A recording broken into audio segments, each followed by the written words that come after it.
Okay. Like a little less excitement over there. All right, folks, just be mindful. We are live. We're checking on the stream now. We are in gallery mode, just so you know, we're in gallery mode. I'll be quiet, Raphael. I'm sorry. Okay, is the live stream good, Sergeants? We're in gallery mode, so we're just waiting to see when it switches over. Thank you. All right, we're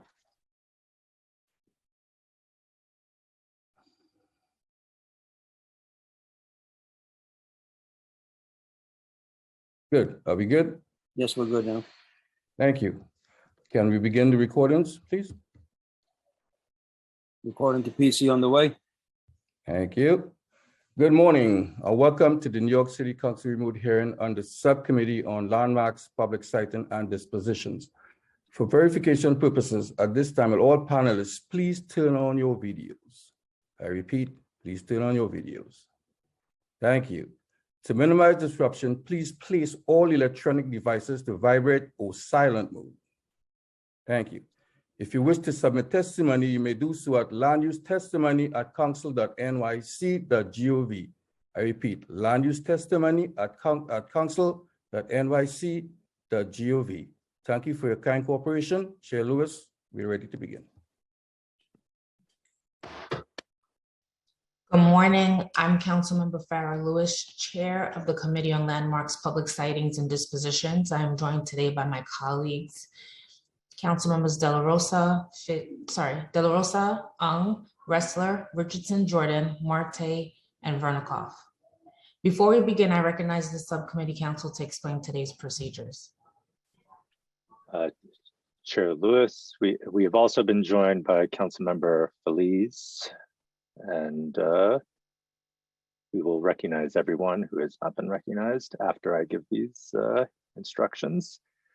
I am Jeffrey Campagna, counsel to the subcommittee. Members of the public who wish to testify were asked to register for today's hearing. If you registered to testify and are not yet signed into Zoom, please sign in now and remain signed in until after you have testified. If you wish to testify and have not registered, please go to www.council.nyc.gov/landuse to sign up now. If you are not planning to testify on today's items, please watch the hearing on the New York City Council website. All people testifying before the subcommittee will be on mute until they are recognized to testify. Please confirm that your mic is unmuted before you begin speaking. Public testimony will be limited to 2 minutes per witness. 2 minutes per witness. If you have testimony that you would like the subcommittee to consider in addition to or in lieu of appearing before the subcommittee, or if you require an accessible version of a presentation given at today's meeting, please email landusetestimony@council.nyc.gov. Please indicate the LU number or project name in the subject line of the email. During the hearing, council members who would like to ask questions should use the Zoom raise hand function. The raise hand button should appear at the bottom of the participant panel. I will announce council members who have questions in the order that they raise their hands. Witnesses are reminded to remain in the meeting until they are excused by the chair. Lastly, there may be extended pauses if we encounter technical problems. We ask that you please be patient as we work through these issues. Chair Lewis will now continue with today's agenda. Thank you, and we've also been joined by Councilmember Nurse. Today, we will begin with a public hearing and vote on pre-considered LU 46 for the Broadway Triangle Bartlett Crossing project. After we vote, we will have 2 more public hearings on pre-considered LU 45 for the 34 Morningside ANCP cluster and LU 52 for the Sutter Place NCP project. Since we've already reviewed today's hearing procedures, I now open the public hearing on pre-considered LU 46, the Broadway Triangle Bartlett Crossing. This application submitted by HPD pursuant to Article 16 of the General Municipal Law and Sections 197C of the New York City Charter requests the designation of an urban development action area, approval of an urban development action area project for such area, and an approval for the disposition of city-owned property to a developer to be selected by HPD. for property located at 31 Barlett Street, Block 2269, Lot 52, in the Brooklyn Council District, represented by Councilmember Ressler. Councilmember Ressler, would you like to provide remarks? Oh, Chair Lewis, thank you so much. And I will be brief, but I just have to say this is the most joyful land use action I could have the pleasure of being a part of. I won't go into a long story, but I'll just say, I don't know, 13 or 14 years ago, when I had no gray hairs, I got involved with the Broadway Triangle Community Coalition. We started meeting every week on Whipple Street. This young lawyer named Shekhar Krishnan was joining us every week. This young council staffer named Antonio Reynoso was joining us every week. Rob Solano, Juan Ramos, and many of folks who've become close allies and comrades and confidants. And we fought back against corruption at HPD, corruption by then boss Vito Lopez, to unilaterally redevelop the largest open site in all of North Brooklyn. And we successfully litigated. We fought in the streets and we ultimately successfully litigated. Shekhar actually litigated the case and stopped that totally unacceptable development that had been planned for the Broadway Triangle. And under new leadership at HPD, many years later, following the terms of the settlement of the litigation, the diversity of the Williamsburg community came together to jointly redevelop this site. So Jewish community organizations, Latino community organizations, UJO, Riseboro, St. Nick's Alliance, and Los Sureis all teamed up together to say that we are going to redevelop the largest open site in North Brooklyn to serve the diversity of our community. And that's what this disposition is all about. So this disposition of city property is going to 100% affordable housing. It's going to mixed use development that's going to have great community facility space that meets our needs. The Broadway Triangle redevelopment is really one of the things that gives me like confidence and inspiration to be involved in public service, that we can make a difference, that we can bring our communities together. And I'm just so thrilled that it's moving forward. I'm feel lucky to have a small part in getting to support this disposition. And I really want to thank all of the elected officials from the North Brooklyn community who have worked to foster this collaboration and cooperation of our diverse communities, and the community-based organizations who are doing great work. I especially want to thank Frank, who I see on here, but really all of the folks at the various community-based organizations, UJO, Riseboro, and Los Sureis. And I want to thank HPD for having the wisdom and seeing the opportunity in supporting local nonprofit affordable housing developers to redevelop our community, because nobody knows our neighborhoods better than our local community-based organizations, our local community development corporations. So this is really like, I don't mean to be too hyperbolic in my word choices here, but this is an extraordinary thing. And I'm so proud that it's moving forward. And I just want to thank everybody for the opportunity to say a few words at the beginning, especially Chair Lewis. So I'll shut up, but thank you very much for the chance to just say hello and express how meaningful this project is to me. This is what true unity looks like. Thank you for your leadership, council member. We are joined today by Charlie Stewart and Frank Lang from the St. Nick's Alliance and Paris Strutter from HPD. Council, please administer the affirmation. Please raise your right hands and respond when I call your names. Do you affirm to tell the truth, the whole truth, and nothing but the truth in your testimony before this subcommittee and in answer to all council member questions? Charlie Stewart. I do. Frank Lang. I do.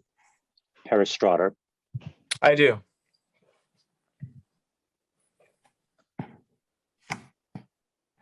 If you have a PowerPoint presentation, it will be displayed upon your request. You may all begin.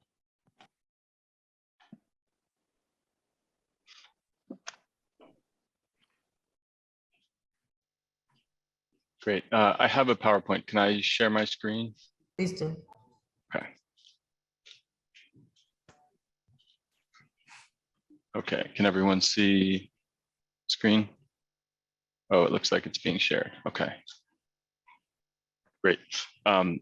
So thank you, everyone, and good morning. My name is Charlie Stewart. I'm the Assistant Director of Real Estate Development here at St. Nick's, and I'm joined with my colleague, Frank Lang. And we're here to talk about Bartlett Crossing Site A2, which is part of the overall Broadway Triangle Development Project. Next slide, please.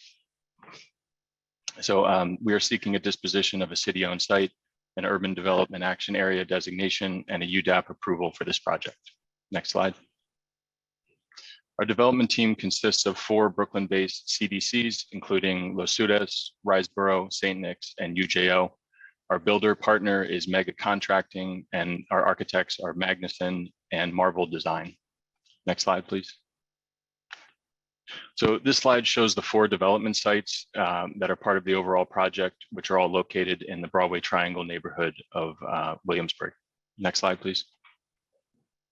And here we're just identifying properties located close by that were built by members of our development team and are currently owned and managed. Next slide, please.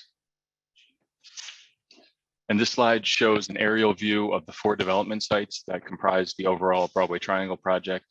Site C is located at the top of your screen between Jerry Street, Throop Avenue, and Bartlett Streets, and is the first site that will begin construction. And we are closing next month in June and starting construction in July. Site B is located between Jerry and Bartlett Streets and is currently in the planning phase. It will consist of 2 buildings, one located on Jerry Street and the other on Bartlett Street, with a landscape courtyard between them. And sites A1 and A2 are located on separate blocks, but will be developed as one project. Site A2 is the smallest site in the project and is the only one requiring ULURP. Next slide.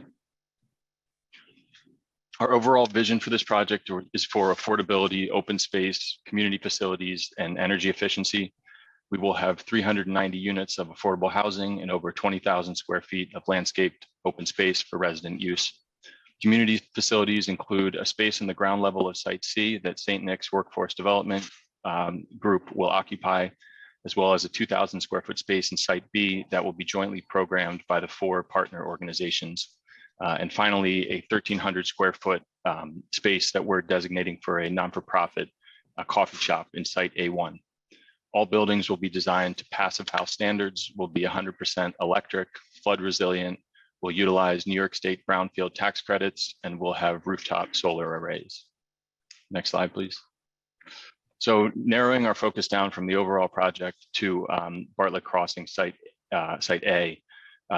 Site A consists of 2 sites. We're calling them Site A1 and A2. These 2 sites combine to provide 78 affordable housing units and 1 superintendent's unit. And like the rest of the project, the buildings will be passive house, all electric, flood resilient, and will have rooftop panels. Next slide. And so finally, narrowing the focus down to the smallest building in the project, the site that's going through ULURP that we're here to discuss today. We're planning 29 units of affordable housing at this building with all of the sustainability features as the overall project. The building will have a landscaped rear yard, a community room, a laundry room with an adjoining roof terrace, and a bike level on the ground level, a bike storage on the ground level. Next slide, please. And here we're showing the affordability and unit mix in the 2 sites that make up Bartlett Crossing. The ULURP site, Site A2, is highlighted here in yellow. Site A2 has 3 formerly homeless units, 3 units at 30, 40, and 50% of AMI, 11 units at 60% of AMI, and 6 units at 80%. Of the 29 total units, 7 are studios, 14 are 1 bedrooms, and 8 are 2 bedrooms. Next slide. And this slide just shows the ranges of rent for each affordability level and the corresponding income limits. Next slide. And here's a rendering of the building from Bartlett Playground facing northwest. The building structure will be a block and plank, and like the other sites, the facade will be a reinforced concrete panelized system that will create a unified look and feel across all of the buildings in this project. Next slide. And here is our anticipated timeline for ULURP. We certified in December of 2021 and hope to have approval by summer and or fall, and look to close on construction financing next year. Next slide, please. And one element of this project that we also wanted to highlight is our outreach committee, which will be formed to ensure broad dissemination of advertising and application opportunities across Community Board 3. All of the sites in this project have a 50% preference for Community Board 1 and 3 residents. So we have enlisted 3 partner organizations in Bed-Stuy who will help ensure that we provide opportunities to all residents in this area and citywide. Next slide, please. And that concludes our presentation, and we look forward to any questions that you may have. Council, do any members have any questions? Council members who have questions should use the raise hand button. I see no council member questions on this. All right, thank you so much for your testimony. There will be no more council member questions for this panel, but before I excuse this panel, I noticed someone from HPD is on and wanted to know if you will be on for the remainder of the hearing. Yes. Well, no, not for this. For item number 2, I can't be. I have another call, but number 3, yes. If you can make sure someone from HPD remains on for the record. Thank you. Yeah, I think there is, but yeah, before I leave, I'll make sure someone else is for sure. Yes, thank you. Thank you so much. This panel is excused. Thank you all very much. Thank you. Thank you, council. Are there any members of the public who wish to testify on this item? There are no members of the public signed up to testify to this item.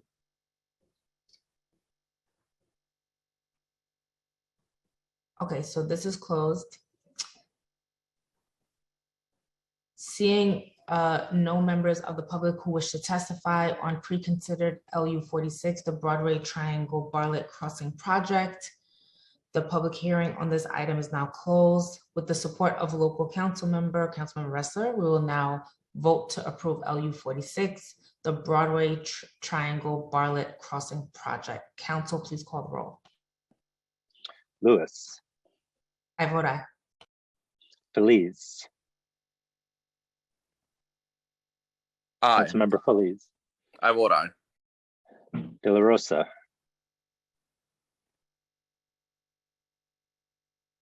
Councilmember De La Aye. Rosa. Aye, sorry. Marte. I vote aye. Nurse. Aye. Ung. Aye.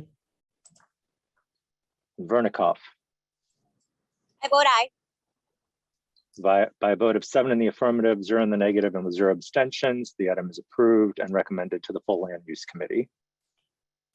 Thank you and congratulations, Councilmember Wrestler. We will now move on to today's other public hearings. I will now open the public hearing on pre-considered LU 45 to 34 Morningside Avenue ANCP cluster. This application was submitted by the Department of Housing Preservation and Development pursuant to Article 16 of the General Municipal Law and Articles 10 of the Private Housing Finance Law, requesting waiver of the designation requirement of sections 693 of the General Municipal Law, waiver of the requirements of sections 197C and 197D of the cluster, approval of the project as an urban development action area project, and approval of an exemption from real property taxation pursuant to sections 577 of the Private Housing Law. For properties located at 494 Manhattan Avenue, 321 West 116th Street, 231 West 116th Street, and 357 West 115th Street, and 37 Morningside Avenue in Manhattan. These actions will facilitate the renovation of 5 partially occupied city-owned residential buildings and their conversion from rentals to co-ops owned by the tenants as part of HPD's Affordable Neighborhood Cooperative Program. We also know it as ANCP. The city took ownership of all 5 buildings from delinquent landlords through an in rem foreclosure between the years of 1974 and 1978. And have been part of the tenant interim lease, or also known as TEAL program, ever since. According to the information supplied by HPD, together with the 5 buildings, have 567 open HPD violations, 457 of which are categorized as hazardous or immediately hazardous, rendering many of the units uninhabitable. Also, according to HPD, of the 67 existing units, only 26 remain occupied. The council's approval is required for the city to convey the buildings to Restoring Communities HDFC, which will oversee the rehabilitation of the buildings. The buildings will be rehabilitated by Nycc LLC. When the renovations are complete, Restoring Communities HDFC will convey the building to a cooperative HDFC governed by the building's tenants. According to the project summary submitted by HPD, existing tenants of the building will be able to buy their units for $2,500, while new tenants will be able to buy in at prices affordable to families earning 100% of AMI. The monthly maintenance for all units will be set to rates affordable to families earning 40% of AMI. All buildings would be exempt from real property taxation for 40 years. The buildings are located in the council district represented by Councilmember Richardson Jordan, who are now recognized to offer opening remarks. Councilmember Richardson Jordan. I want to take a highway. That's what I So I am right now testifying to the committee. I am here standing with residents who are part of the TIL program.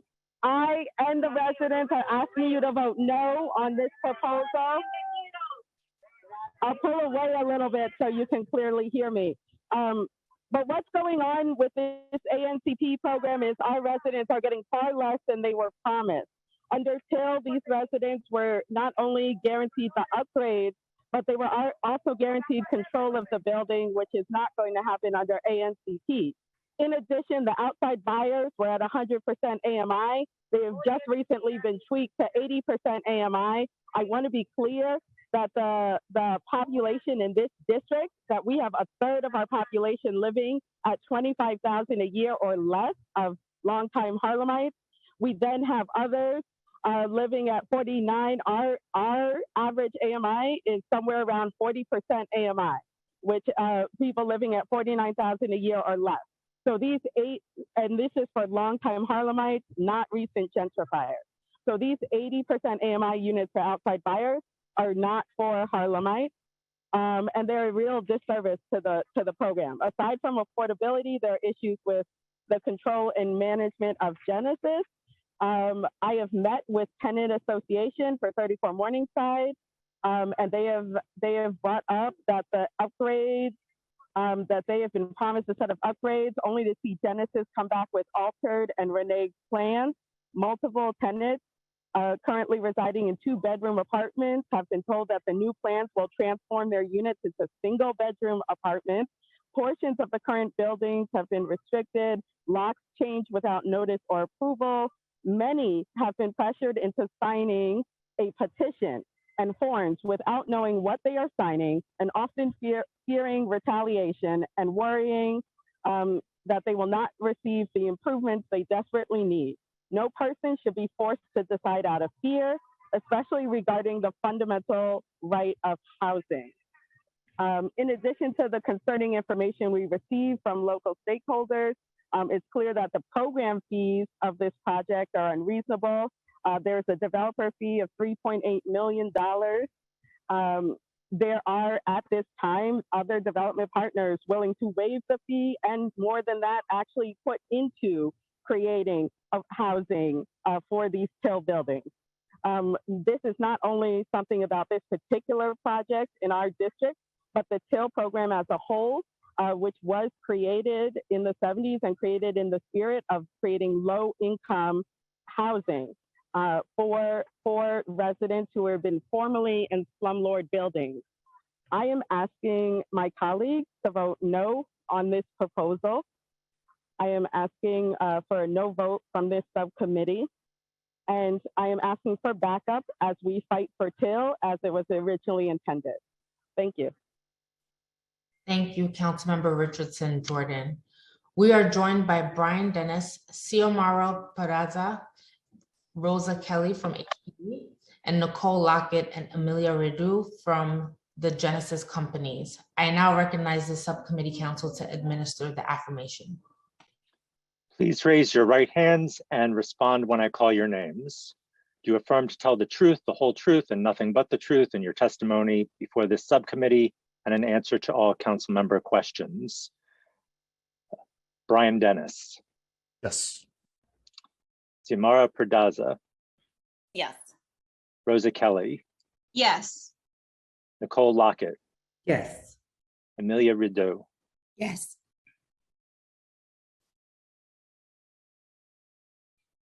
Thank you. Your PowerPoint presentation will be loaded. When you call for it, you may begin. Great, thank you, Chair Lewis, and hello, everyone. Can you please load the presentation? Thank you.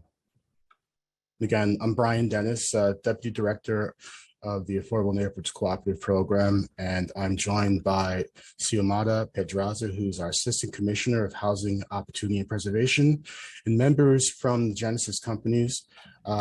Those three will help with responding to questions. Okay, next slide. The 34 Morningside cluster is part of HPD's Affordable Neighborhood Cooperative Program, which is the only program available that facilitates co-op conversion for tenants in the tenant interim lease program. ANCP was developed to incorporate policies built over time and in response to lessons learned from the former TIL development program. In one such instance of policy refinement, buildings that leave city ownership for rehab are transferred to Neighborhood Restore HTFC and remain under this nonprofit's ownership until cooperative conversion. Upon co-op conversion, Neighborhood Restore transfers title of the physical building's ownership to the newly formed cooperative HTFC, which comprises of returning tenants. In this project, 35 Harlem families will have the opportunity to return and purchase a unit. In October 17, Genesis Companies was designated as a sponsor for 34 Morningside. As sponsor, their primary responsibilities include rehabbing the distressed buildings, marketing the vacant units, coordinating property management during construction, and ensuring co-op conversion. Under ANCP, Genesis will never hold title to any of these 5 buildings. Recently, Genesis and Habitat for Humanity has engaged in conversations around partnership for 34 Morningside. Both entities are working towards an agreement outlining responsibilities and development fee. Over the several years that Genesis has been with this project, they've developed good relationships with tenants and have gained their support for the process and have stressed to Genesis the importance of keeping this project moving forward. Next slide, please. Okay, for some history on TIL, Tenant Interim Lease Program. TIL was created in 1978 to assist organized tenant associations in city-owned buildings to develop economically self-sufficient low-income cooperatives, where tenants have the opportunity to purchase their apartments. Under TIL, TAs enter into a net lease with the city and are governed by articles of association and bylaws. TAs coordinate to operate and be governed by articles of association and bylaws until the building is assigned to a sponsor and rehabilitated through ANCP. Tenants are given the opportunity to form housing development fund corporations. And the original TIL development program was targeted to TAs that were already investing in some of their own labor in repairing their buildings. The original program provided funding, but only for minor rehabs. Next slide, please. Okay, now for ANCP. ANCP selects qualified developers to rehab city-owned TIL properties and create affordable HCFC cooperatives for low and moderate income households. ANCP provides low-interest loans that do not require any debt payment in the form of city capital subsidy. Additionally, construction and permanent financing sources are provided by, but not limited to, private institutional lenders and New York State Affordable Housing Corporation. As mentioned before, all properties are transferred to restoring communities upon construction loan closing and then conveyed to newly formed cooperatives upon conversion.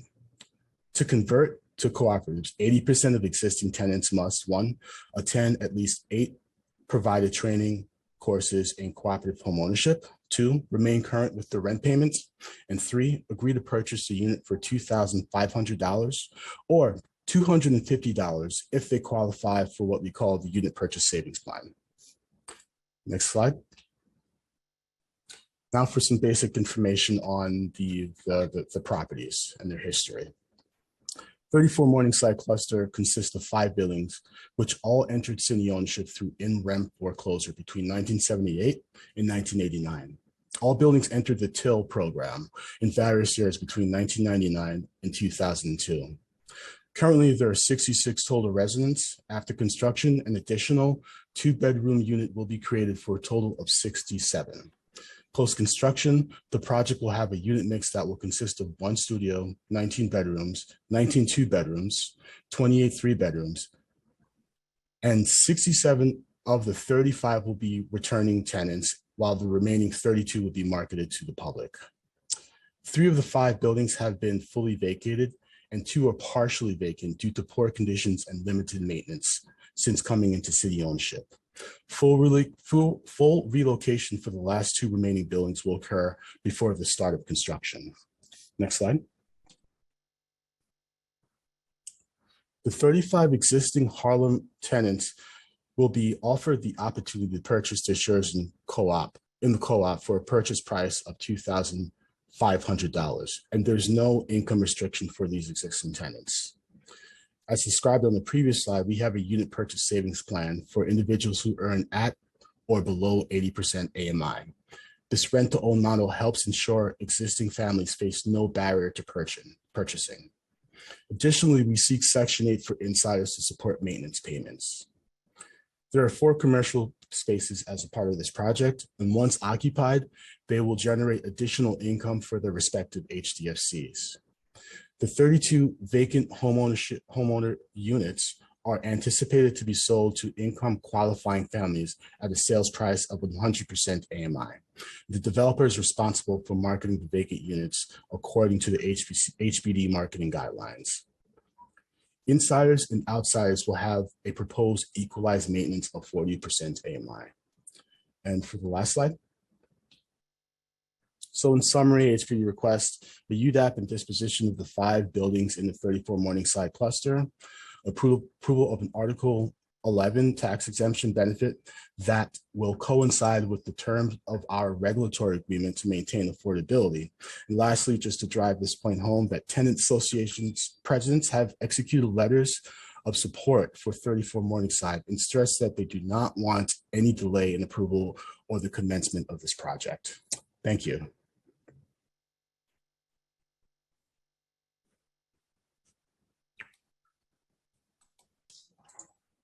Thank you so much. I'm gonna ask a few questions. I apologize in advance if any of the questions I ask are repetitive. I just want to get it on the record. So I'll start with the TIL program. You mentioned that these buildings are in the TIL program and that they need to be rehabbed. So I wanted to know if you could quickly explain the TIL program. Sure, yes. So the TIL program was created in 1978 for buildings that, well, this New York City, earlier on, there was a lot of properties that foreclosed on and were foreclosed on and accepted by New York City. And the TIL program was one program that was created to sort of mobilize tenants and facilitate home ownership. And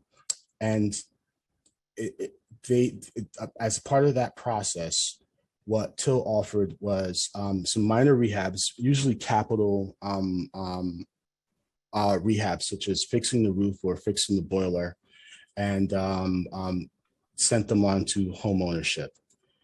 But the ANCP, so there was some, we've learned through experience for TIL that there are parts of that process that could be better tweaked.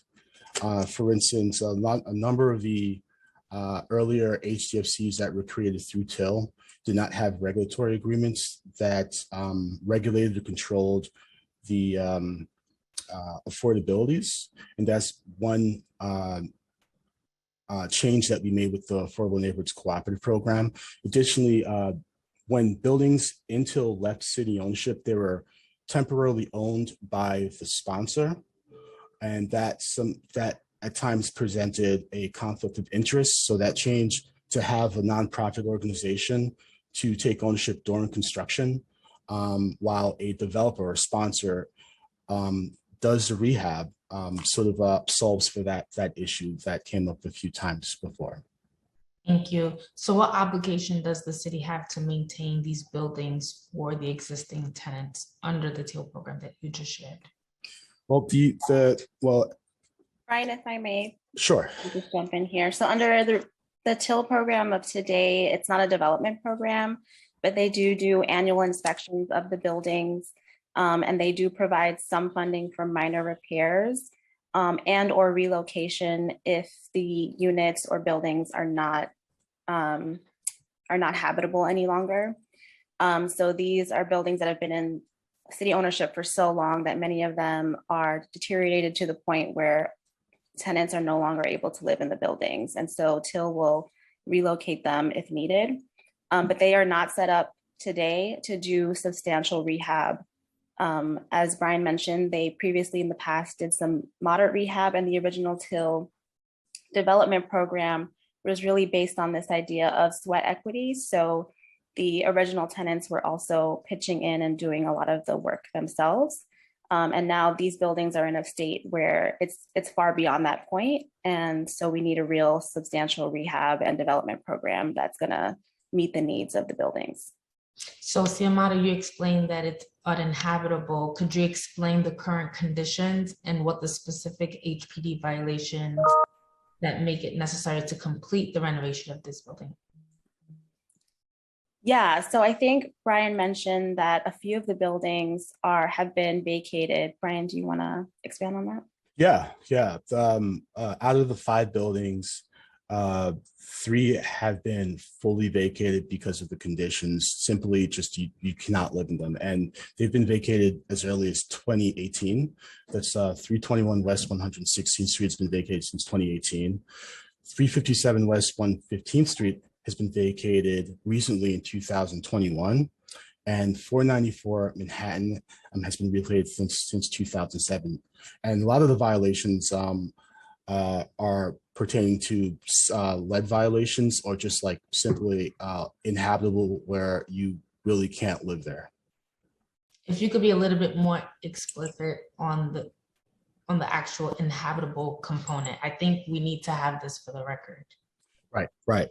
So in terms of inhabitable, like structural issues with the buildings, where either the ceiling or the foundation is not strong enough to support the weight of people and items. So when it gets to the point of where there are structural issues that presents a danger, where the DOB will issue an emergency declaration to have those buildings vacated. And for these buildings, that's the case, where emergency declarations have been issued, and they've been vacated of all the tenants. If you could please explain the role of Genesis in this project. Will Genesis ever take ownership of the buildings? And was Genesis awarded this contract as part of an RFP competitive bidding process?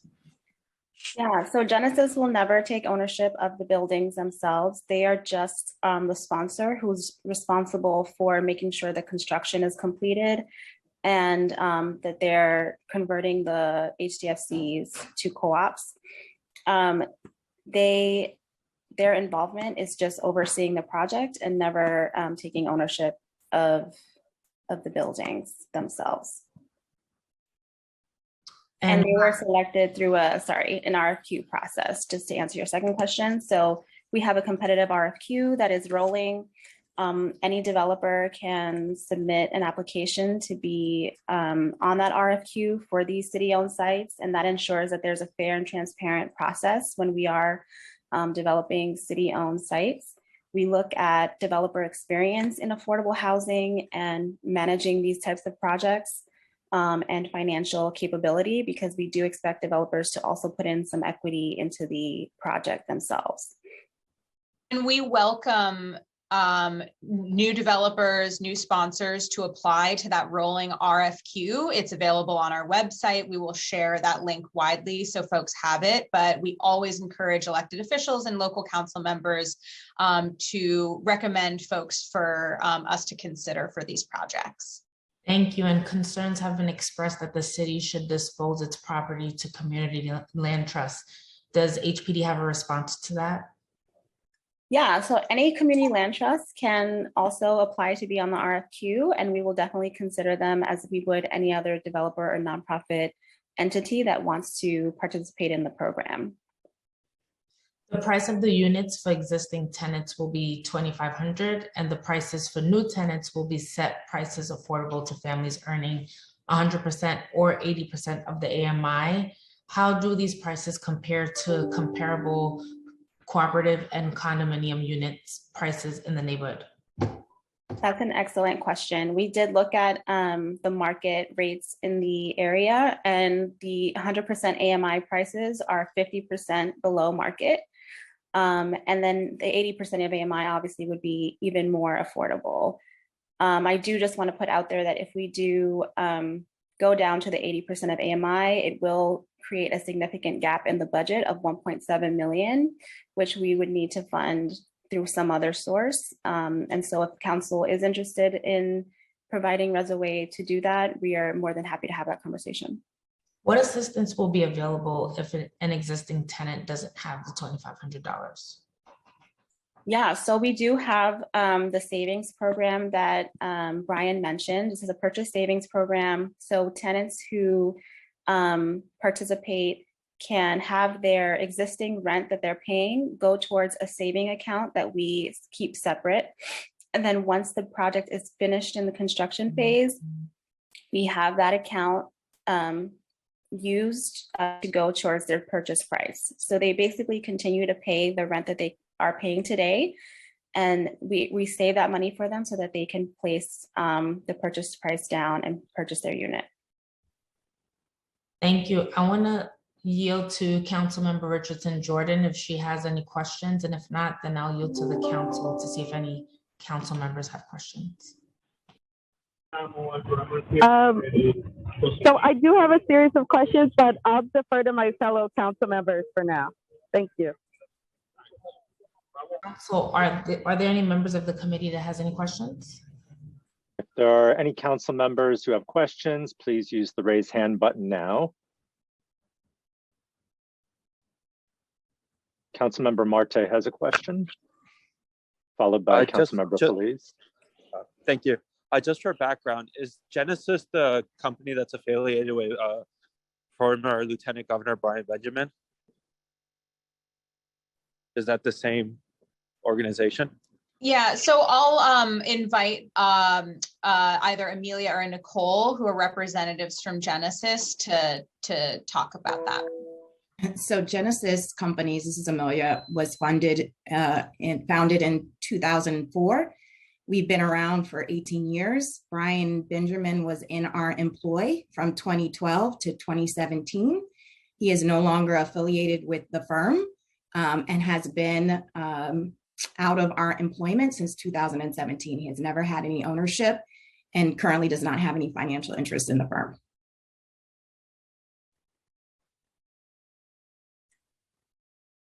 Councilmember Marte, do you have any other questions? No more questions. Thank you for that. Councilmember Feliz has a question.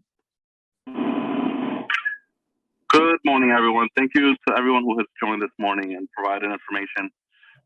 So earlier I heard the word mortgage and debt. So I was just curious, can you talk about how much debt we're talking about, how our tenants going to be affected, whether it's rent, whether it's a monthly maintenance fee, and how much, what's the total debt, and how much would that constitute per tenant, more or less? Sure, I'll let Brian talk about the specifics of the amount of debt, but I just will say that most of the debt is HPD City Capital debt. and those have no debt payments. So it would not impact the affordability of the project. And then there is another source, which is private mortgage.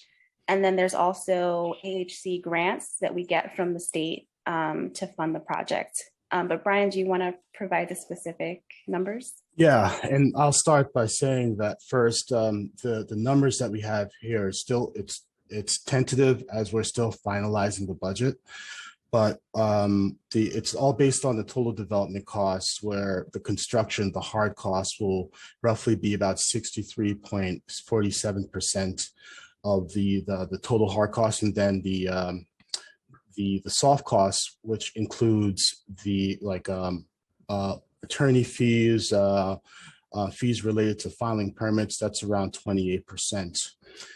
To pay for it, we use several sources: private debt and city capital debt. City capital debt can't cover all of the total costs. For instance, like the fees pertaining to financing. So that's why we utilize private debt to cover a portion of it. Private debt roughly amounts to about 28% of the budget, and the city capital debt will be about 60% of the budget.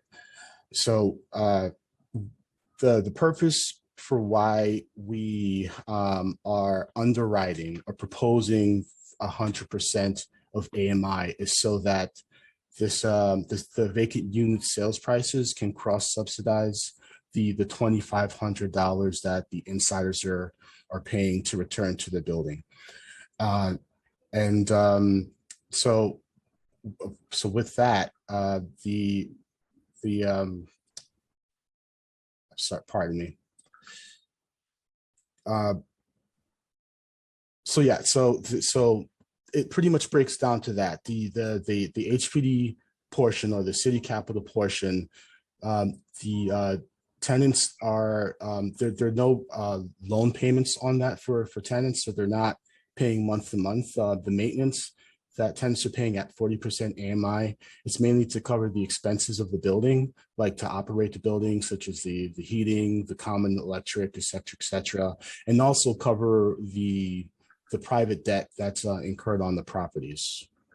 And I'll just confirm as well that 40% AMI maintenance costs are set for across the board for the entire building. So it's not just the existing residents who will have the low maintenance costs, it's also the outside buyers. I believe that Councilmember Nurse has a question now. Thank you. Doing the double hearing thing today, so trying to tentatively be attentive both. So if I ask a duplicate question, many apologies. I just had a question in terms of how many tenants have signed off on this, the existing tenants? Sure. So we have an internal system of where we need 80% of the tenant body of a building to sign off on the design plans, and we've achieved that for all 5 buildings. So all the tenants are signed off? We have more Just than the 80% numbers.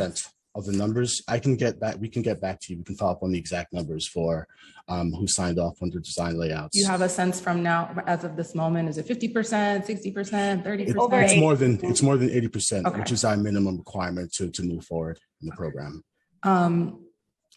What assurances are there that the layouts of their buildings or of their units won't change if they prefer their units the way they are?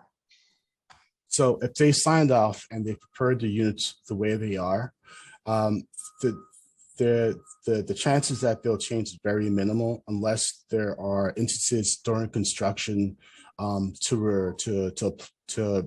that's required by code and to get full sign off where they need to be changed. And in that instance, we do notify tenants, specific tenants who where their units are being affected. And I will just add to that, I think these buildings have not had significant rehab in a very long time, and building code standards have changed greatly over the course of that time. And so there may have been unit changes or layouts that people may not like, but need to conform to building code because, for instance, accessibility reasons or other things that nowadays we have to incorporate into any sort of rehab that we do. I have just two final questions if I have time. I know the briefing mentioned that Section 8 would be made available. What's going to happen to folks who are not eligible? Yeah, so the maintenance is set so that it's affordable to those who can't receive the Section 8 as well. So it's at 40% of AMI. And we have received income surveys from a majority of the tenants. And from those income surveys, we've seen that on average, they earn about 30% of AMI. So they will be getting Section 8 vouchers. Do you have an estimate of how many tenants won't be?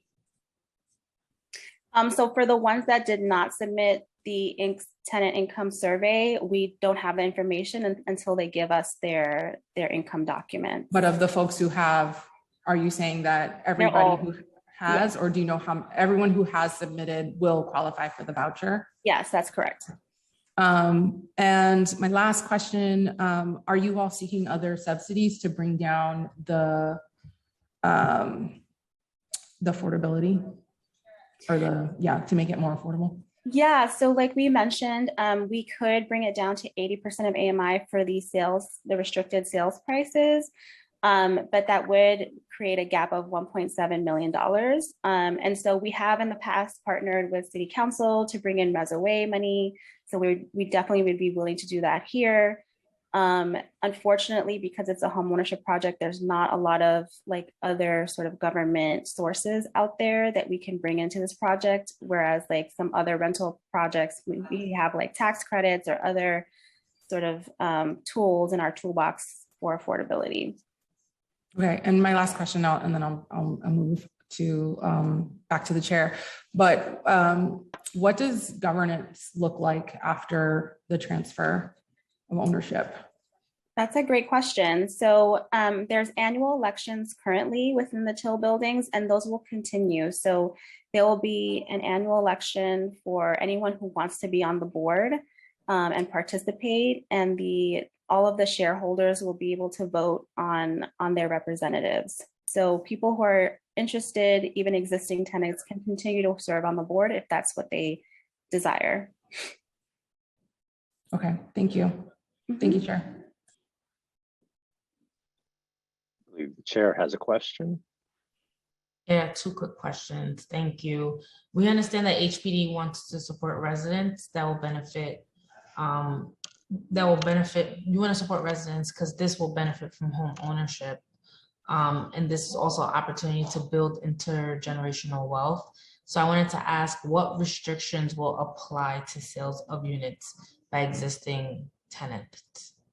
That's an excellent question. So all of the units will have a regulatory agreement tied to the property, which dictates that the units cannot be sold beyond the 100% AMI or 80% AMI, depending on where we land there. But that is with a 30-year term. So that regulatory agreement will be with the property for 30 years. At the end of 30 years, we structure our debt so that there's a balloon payment at the end, which helps us leverage that affordability so that the co-op comes back and then we can refinance and extend that affordability for another 30, 40 years. And what's the possibility of creating intergenerational wealth for these tenants? Yeah, so if they are the existing tenants, they purchase at a really low price of $2,500 or $250. And once they've lived in the building for a few years, they're able to pass it down to people and members of their family, or sell it and purchase something if this is a stepping stone, purchase something elsewhere. So they're able to resell it at the 100% AMI price or 80% AMI price. And so they are building intergenerational wealth in that regard. And Ciamata, what will happen to these buildings if this action is not approved? So unfortunately, if this action isn't approved, the buildings will continue to sort of languish in the TIL program. And we do know that the TAs are eager to get their projects renovated and become owners. And so we would really like to be able to do that for them and fulfill our promise. So I think Councilmember Nurse shared some key points earlier. Understanding how many of the tenants want to sign on to this is very important for us to know. And what will happen to existing tenants and existing vacant units if it's not approved? Is HPD just gonna leave it there, or can we come back to the drawing board? Yeah, so we can definitely, I think we'll be submitting the support letters and other information after this hearing, and we can definitely follow up with the exact number of tenants who signed off on their plans, saying that they're interested in becoming homeowners. And we can definitely follow up for further conversations on how to further refine the proposal, for sure. Thank you. We look forward to the responses that the members asked for. I'm going to turn it back over to Council. Thank you. And now Councilmember Richardson Jordan has questions. Yeah, so a few things I want to clarify. The first, and I don't know if perhaps Genesis can elaborate, but the process for signing the petitions was not transparent or frankly moral. I have residents who have said that they felt threatened. I have residents who said they feared retribution. If they didn't sign the paper, then they were going to get the worst repairs, or there would be no repairs. And so I really just think there's been some terrible tactics with that. And I want to urge my fellow council members to not go on that paperwork, but go on the physical bodies that you see out here today, because people did feel threatened by that process and weren't given all the information. I also want to say that there is right now a developer, the Congressional Black Caucus for New Urbanism, that is interested in rehabbing TIL buildings in central Harlem. They are willing to do it without a deed transfer. They're willing to do it without ANCP support. They are interested in actually putting money into making a long-term, low-income Black home ownership for these buildings. So the other thing that has not been adequately presented is the alternative. There is an alternative to this. It is not this or nothing. Thank you, Council Member. Council, are there any members of the public who would like to testify? Well, Chair, let's just make sure. Are there any other council member questions on this project? If there are any other council member questions, please raise your hands now. I see no more council member questions. Thank you. Are there any members of the public who wish to testify? There are. So if we want to thank the panel, we can excuse sorry them. about that. I want to thank the panel for your testimony. I wanted to know if the panel will stay on for the remainder of this conversation, being that there are members of the public that would like to testify.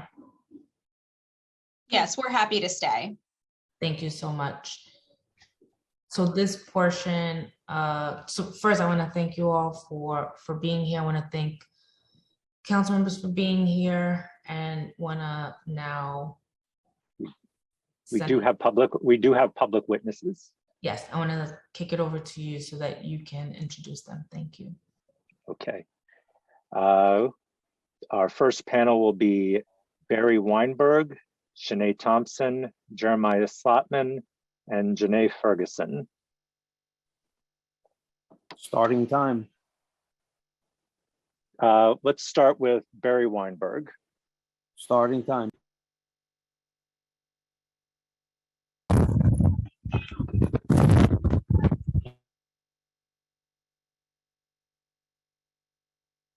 Barry Weinberg there.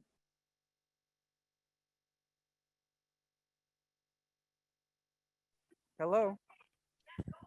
Can you hear me? Yes, we're Yes. starting time now. Thank you. So my name is Barry Weinberg. I'm the current chair of Manhattan Community Board 9, which does not cover these buildings, but I come here with the blessing of the chair of Board 10, which does cover them. The Community Board 9 in 2017, 5 years ago this month, adopted a resolution calling for a halt on transfers of TIL buildings to ANCP, and for the council to fully fund repairs to be made by the city on these properties that the city owns, as was agreed when the tenants gave up their rent-regulated leases all those years ago. HPD is sitting here either lying or twisting their words to the council. The mortgages, first of all, if Genesis would never take any type of ownership in the building, why would they put in equity? Equity implies ownership. Second of all, these mortgages that HPD talks about that would not have to be repaid, HPD has an internal name for them. They call them enforcement debt. It is to give HPD the right at nearly any time to foreclose on the HCFC. So they went from owning buildings without debt under TIL to owning buildings drowning in debt under ANCP that can be foreclosed on at any time. The council really needs to stop funding ANCP and to make sure that the city directly contracts with contractors to repair these buildings in TIL that it owns so that they can be turned over to the tenants that have been running them for all these years for free for the agreed upon $250 an apartment. And I urge the council to consider additional oversight hearings into TIL and the process by which this is happening. But I urge you, please make sure these repairs and rehabilitations are funded through TIL, not ANCP. Do not approve this transfer, and make sure that the promises are kept to these tenants and homeowners to be that were made when they gave up their rent stabilized leases. We have submitted this as a budget request to OMB and HPD every single year since 2017. Thank you. Our next witness is Shanae Thompson. Starting time. Hi, I am Shanae Thompson. I currently live at 34 Morningside, and I am against Genesis rehabbing the building. We originally were brought in to a meeting stating that yes, our apartments would not change drastically, and from the blueprints that we have, the blueprints show that our apartments are going to change drastically. I'm trying to show you a picture of that blueprint. If you guys, I don't think you guys can see it. I could probably email it, but our apartments, number one, have been listed wrong. This is 3B and we are 3C. And if you can see here, you can't see, but the B line is basically the square footage at this current time is about 330 square feet, whereas ours is 482 square feet. And they're changing ours to give to the B side. They're cutting our main bedroom practically in half, and we're losing our second bedroom where our kids live. And then for the stairs, that they're saying that because our stairs are under regulation, where originally they said that the second bedroom was not in regulation with the state, in which I did my own square footage, and it is within a reason for the state. So that's why I'm not agreeing with this. And we did feel forced and pressured to sign these documents. You know, it's great to want a new apartment and be a part of this, but the pricing that they just showed us, it's not way above our means, but it will put us in a tight spot paying that maintenance fee, including the rent, to pay an extra $1,000. Our next panelist will be Jeremiah Slotman. Starting time. Hello, yes, I'm Jeremiah Schlotman. I'm the Deputy Legal Director of Palante, Harlem. I strongly urge the members of the council on this committee to vote no on this because, you know, beyond the rightful scrutiny that this specific project is receiving, just as you saw from one of the residents at 34 Morningside, there's questions into the propriety of the petition that will be submitted to you all for your review and the promises that were made and how things were actually communicated. I think beyond the specific project, I think it's part and parcel of a very important fight, which Mr. Weinberg talked about during his testimony, which is the sleight of hand and the failure of the city to keep the promises that they made long ago to these working class and lower income communities of color, which have been historically marginalized and which the city could not attract any private capital to when those neighborhoods were deemed undesirable. And now a lot of those TAs have been performing the work unpaid, have been attending classes, keeping up with all of their end of the bargain, only for the city to slowly disinvest and neglect the TIL program, and then use that as an excuse to create the ANCP program, which benefits a lot of these private entities. And as you know, you can just look at the numbers. I know there's a lot of talk about the funding, but the costs have skyrocketed. There aren't sufficient controls to keep in to rein in costs or to scrutinize what's going on. The reliance upon the Section 8 voucher, the Section 8 program, to keep up with these ballooning maintenance costs on the building in itself is fraught, because Section 8 has been defunded historically as well. And we don't know whether it'll stay. And also, with respect to building generational wealth, there's so much danger in the regulatory agreement being only 30 years, and then we just have to revisit this. We know how political wins and dynamics change, and we have no idea whether we will have a council that's willing to fight for the working class folks to whom they pander for votes and say they've got their back, and only for the city to renege on these promises. So I strongly urge you to vote no, and to switch money from ANCP, defund it, and fund again the TIL program. Thank you very much. We have one more witness on this panel. The next witness on this panel is Jonai Ferguson. Starting time. Good morning. I am a concerned community member, and I urge you to vote no. In theory, what is being presented seems great, but when you look at the humanity and the reality of what happens if Native Harlemites are being outplaced or displaced and being bamboozled into signing into these agreements, it's not a good thing for the community.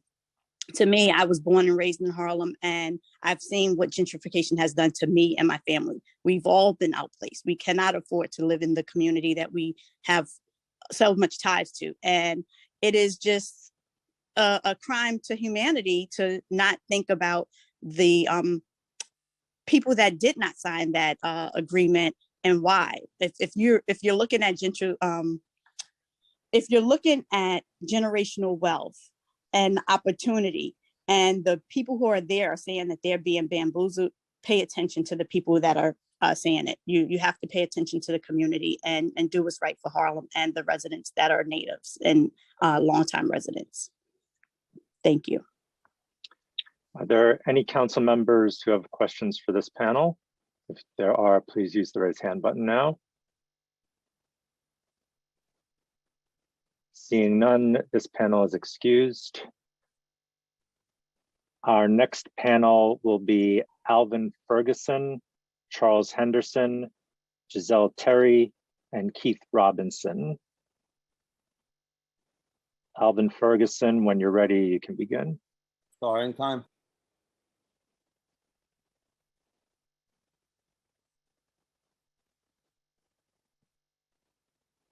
Alvin Ferguson.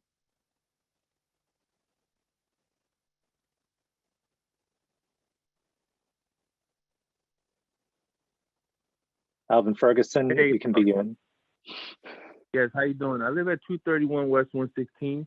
I hear what everyone is saying, but every day I have to carry my son past the rats from the abandoned building front. It's a storefront that was burned, and then it's abandoned now, and that's like a breeding ground for where the rats are. There is structural damage in my apartment. I have 3 kids. My wife's been living here since 2002. I've been living here since 2006. My daughter's 15. My son is 10. I have another 4-year-old. We're very clean. We work very hard. We both have very good jobs. And I just don't understand why we have to live in the conditions that we live in. I don't know whose responsibility it is, I've called 311 numerous of times. I've made numerous complaints. I feel, it's gone to a point about safety at this point. It's hazardous because of safety issues.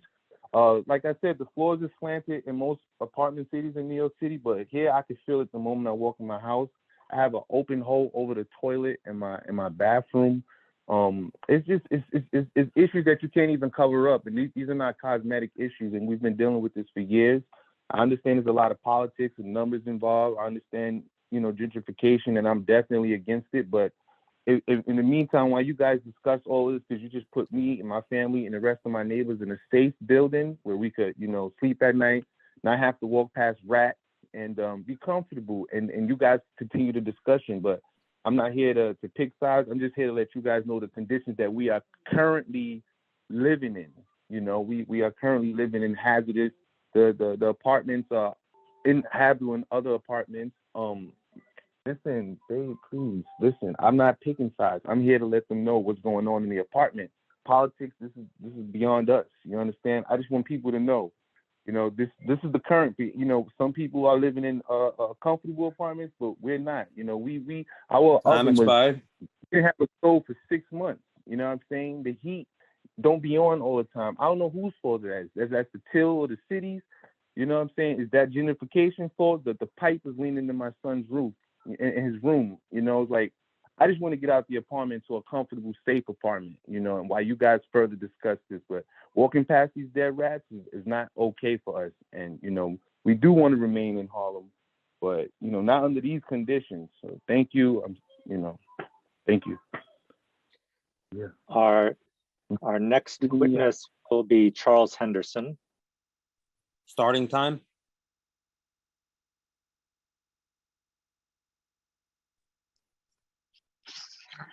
Hi, I'm the wife of Charles Henderson, Celeste Henderson, and this is in reference to 494 Manhattan Avenue. We've been out of there since 2007. And I just want to say that it's a shame that it's taken this long, this program, the TIL program, to come to some type of resolution for this. And it's a shame. We would love to be back in Harlem in our original place, 494 Manhattan Avenue. We are Harlemites and we love the area. But we just hoping and praying that, one day that we will be able to get back there before, this is all over with. Thank you. Thank you. Our next witness will be Giselle Terry. Starting time.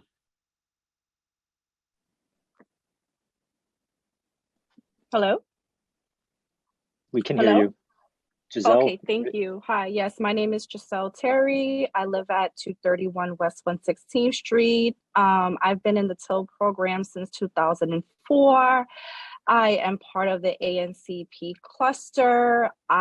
We were promised by the city to have these repairs done to our building. We were promised for affordable home ownership. Nothing has happened. I too am very concerned. I'm dealing with structural issues. I'm dealing with rodents in my apartment. I've made several concerns. I've hired my own company to come to take a rat out of my apartment. The other times I've opened up my door. I'm really concerned. Heat and hot water issues, mold. I am dealing with health issues that are noted. And I've also contacted HPD for the record, and I'm asking for some answers. This has only gotten worse, and I am really urging someone to look into this. And I want to say Genesis has been good to us. They've been a great partner. We've had many meetings with them. They've been a part of our program. So please, we are urging for some answers, and I'm hoping that we can be afforded this opportunity. Thank you. Thank you. Our next panelist will be Keith Robinson. Starting time.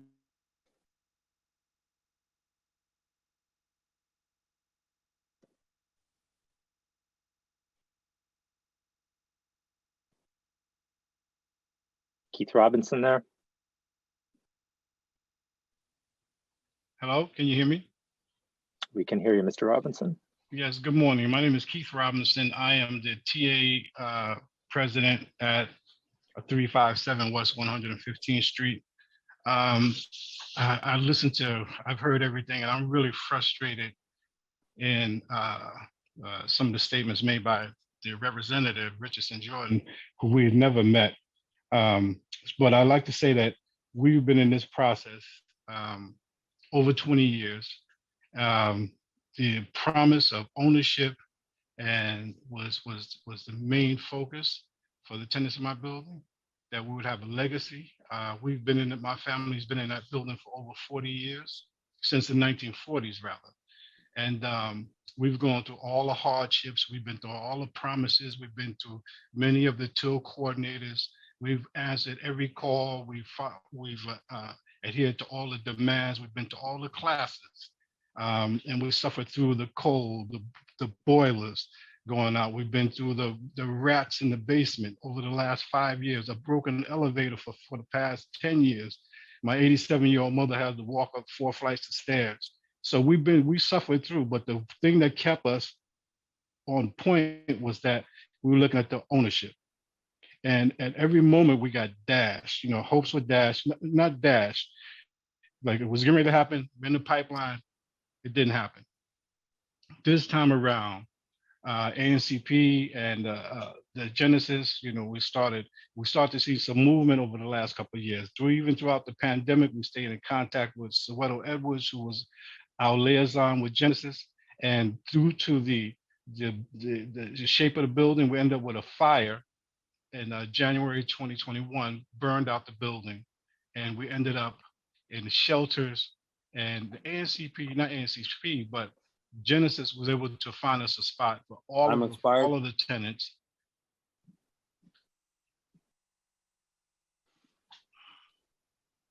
Thank you for your testimony. Are there any council members who have questions for this panel?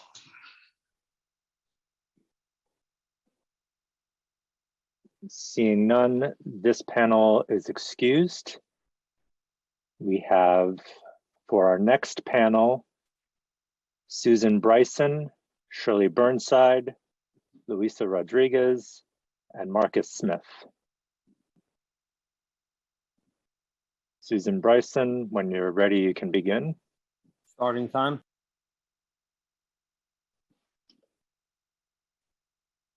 Susan Bryson, you can begin when you're ready. Good morning, everyone. My family has been in Harlem for several generations, and listening to this panel and seeing the distress of the members of the community,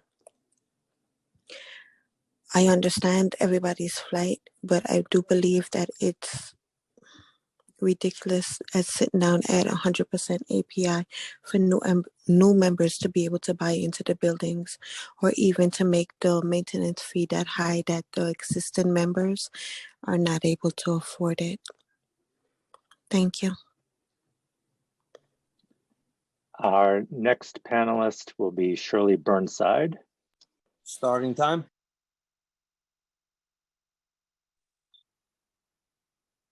Hello, can you hear me? We can. Okay, good morning. I'm a tenant of 494 Manhattan Avenue, and I'm also concerned on us. Like Celeste said, that we have been in our building since 2007. We've been under the TIL program. We have been shifted around here, there. We have different coordinators. Every time that we see days, we get to one point, seeing that we get pushed back twice. They gave us a breakdown of our apartments. Our apartments are supposed to be a certain length, and when we got the breakdown, it was a whole different length. So I'm with Celeste that we're just wanting to get back in our apartment. We thank God for Genesis that came in and stepped in, because it seemed like the TIL program, HPD, doesn't care.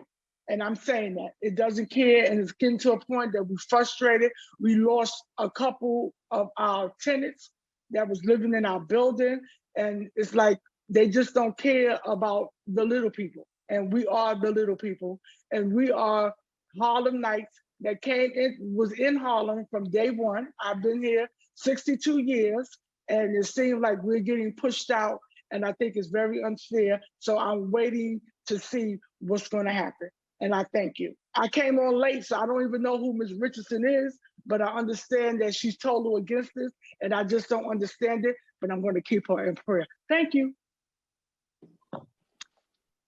Thank you. Our next panelist is Luisa Rodriguez.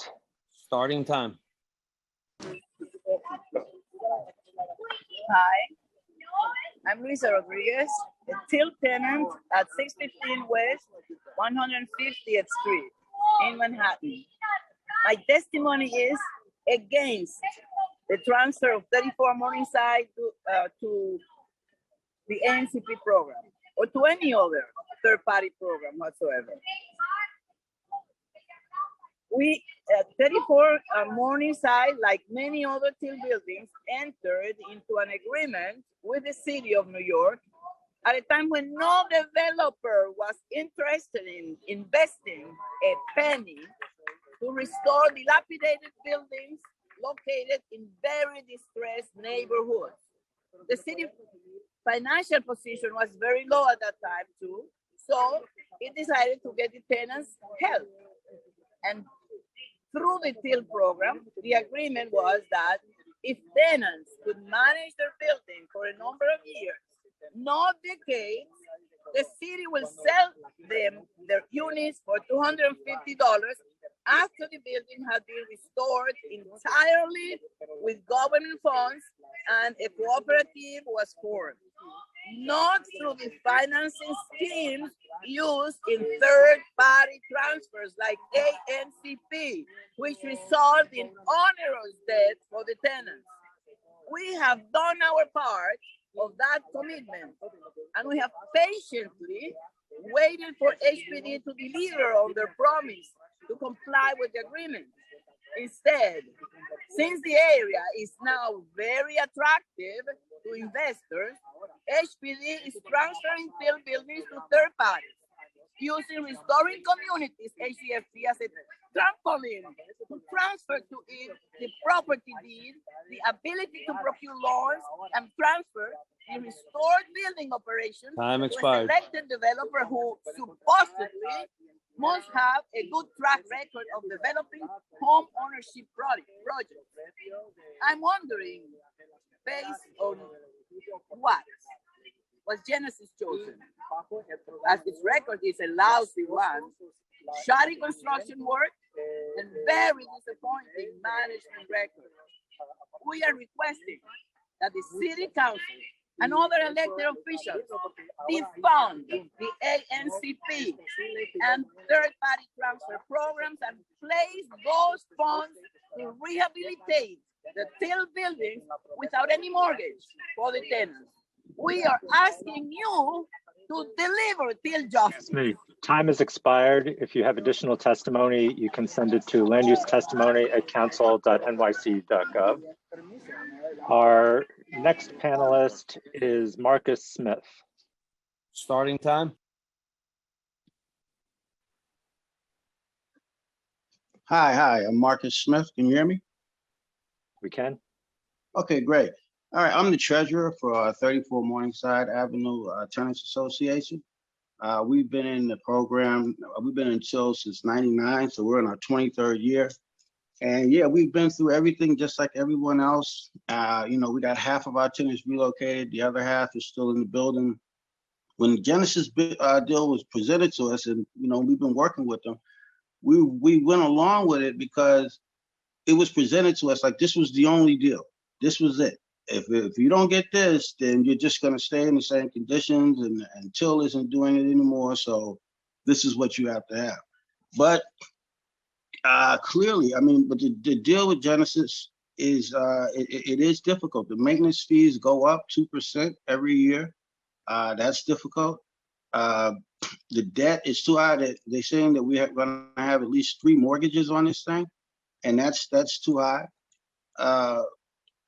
Like I said, we've been in this program and we went along with it because we thought that was the only thing. We've met with Councilman Jordan, and she's assured us that there are alternatives.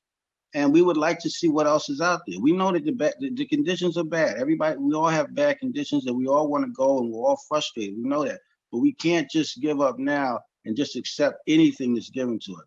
So we at 34 Morningside Avenue, we are saying no to this deal right now, and we'd like to further meet with Councilman Jordan and look at some other alternatives that will be better for the building down the line.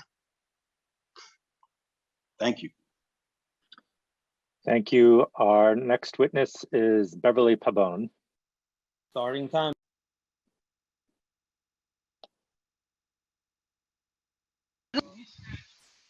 Good morning, and thank you for allowing me to speak at this hearing regarding 34 Morningside cluster.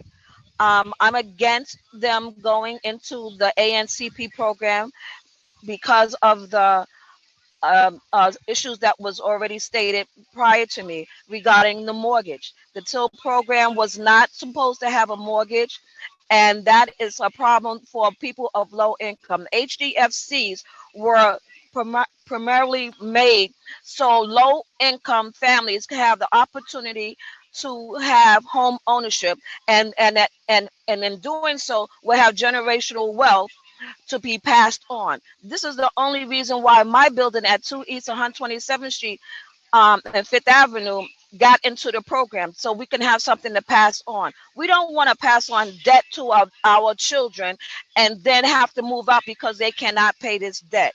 We need to have the HPD and the city council to fund the TIL program in its entirety as the original program was meant for it to be. No mortgage, self-determination, self-reliance, and we would be able to do that if our hands were not tied behind our backs.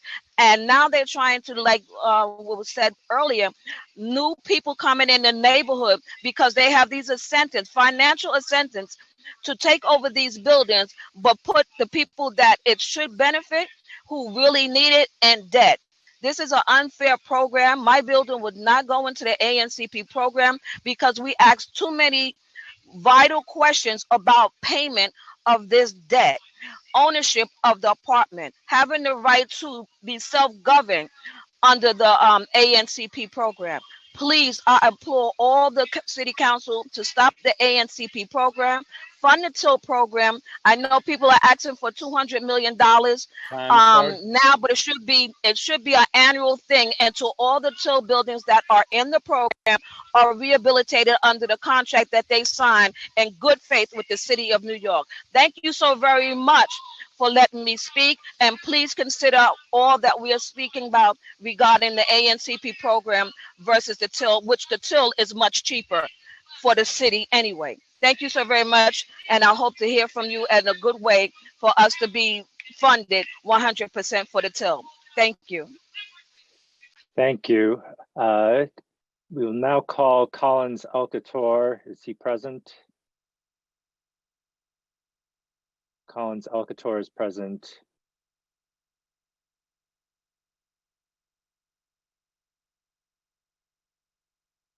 Collins Alcator, you can begin. Starting time.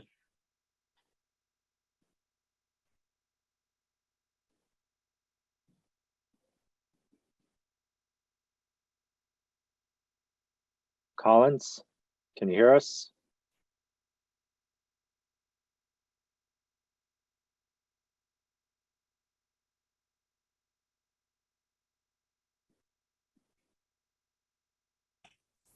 Collins, please unmute.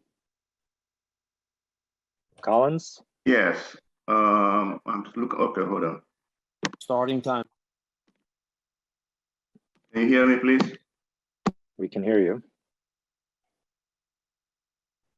Please stop muting yourself.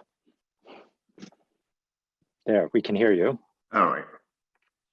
Good morning. I am the president of the Collins Alcator, president of 34 Morningside Avenue Tenant Association. The concerns we are having as regards how TIL program transformed into ANCP.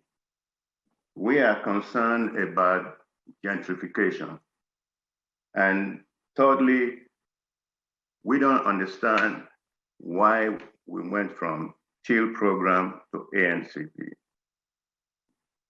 We signed up for TIL program. And now, like so many panelists have discussed, it's very clear now that we are under mortgage. Okay. The reason I'm having my reservation is what is the councilwoman having for us? Is it a better program? So that's why we are holding off to see if the other program that they're talking about, what are we still going to be under mortgage or a grant like the TIL program promised us in the beginning? That is our concern.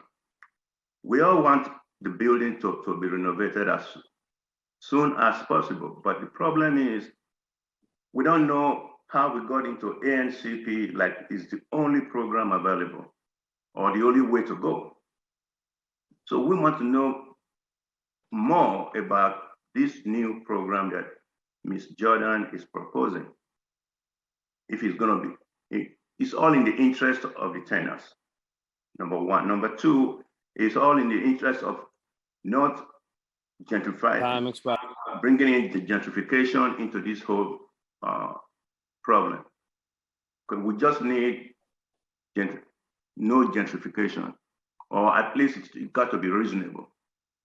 Thank you. Thank you. Are there any council member questions for this panel? Please use the raise hand button now. Seeing none, this panel is excused, and that is the last panel that we have for this item. I just quickly want to thank Barry, Shanae, Jeremiah, Janae, Alvin, Miss Henderson. I know you sat in for your husband, Keith, Giselle, Susan, Shirley, Marcus, Beverly, and Collins for joining us and for sharing your concerns. This is completely my remarks. This doesn't represent anyone here on this panel today or the speaker, but I am very disgusted that tenants are living in these conditions, and we expect residents of New York City to cooperate, and agencies are not doing their fair share. That's disgusting. These residents are asking for help. They're reaching out. They're doing their due diligence. We must respond. So I hope HPD is hearing and that we do our due diligence as public servants and help these people where the need is at the current moment. This is aside from this particular project. So seeing no other members of the public wish to testify, the pre-considered LU 45 at 34 Morningside Avenue, ANCP cluster. This item is now closed. Our last public hearing today will be on LU 52 for the Sutter Place NCP project. This application was also submitted by the Department of Housing Preservation and Development pursuant to Article 16 of the General Municipal Law and Section of 197C of the New York City Charter, requesting designation of an urban development action, approval for an urban development action area project for such area, and approval of the disposition of city-owned property to a developer to be selected by HPD. This action would facilitate the development for 4 buildings containing approximately 46 affordable housing units and a commercial space for property located at 492-496 Glenmore Avenue. That is located on block 3725, lot 12 and 13, 2358-2363 Picken Avenue. That is block 4015, lots 22, 23, and 24, 943 Dumont Avenue, block 4063, lot 52, and 743 Blake Avenue, which is block 3775, lot 150 in the Brooklyn Council District, represented by Council Members Nurse and Barron. Is Councilmember Nurse still around to provide remarks? Councilmember Nurse is here.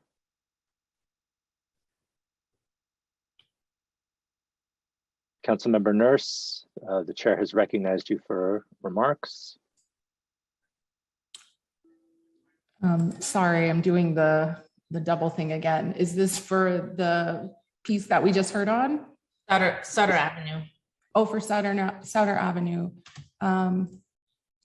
Yes, just want to say quickly, the Sutter Place NCP project has been months in the making, if not years, and we've been working hard with the applicants, Manny and Cypress Hills, to deepen the affordability. We've been able to, following the lead of Councilmember Barron, truly we've been able to bring the remaining 70% of the remaining units that were at 70% AMI into 60%. So nothing in the building will be higher than 60% AMI.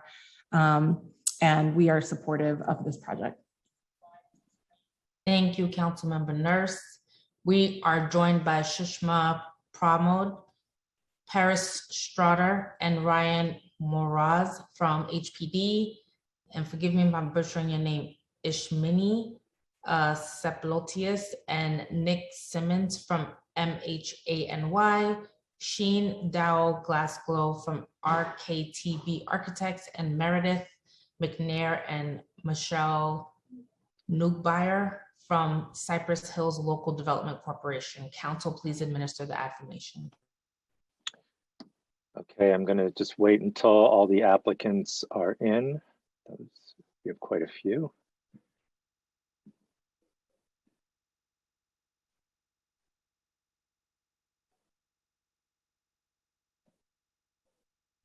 We're missing a couple. If everyone will just stand by for a moment.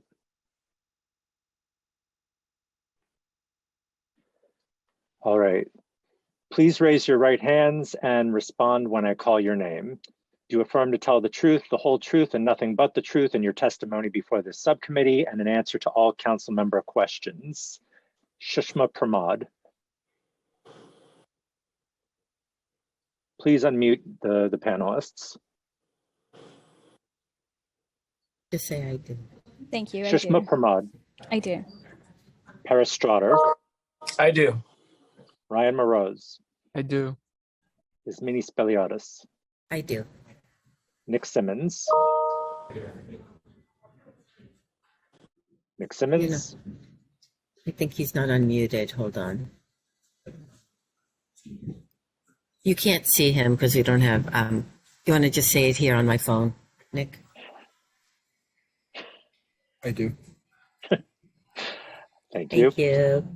Chen Dao Glasgow. I do.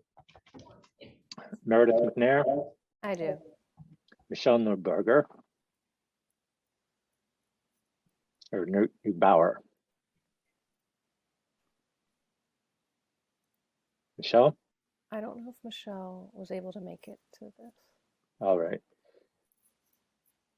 So the witnesses have been sworn in. If you have any PowerPoint presentations and need it, and it will be displayed when you request it, but you all may begin.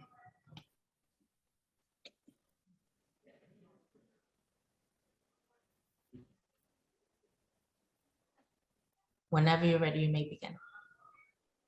Let us know if you have a PowerPoint presentation. Please unmute the panelists. I believe who's presenting? Thank you. I'll be presenting as well as Chandao and Ismini. So if you can unmute all of those. Thank you. And could we pull up the presentation as well?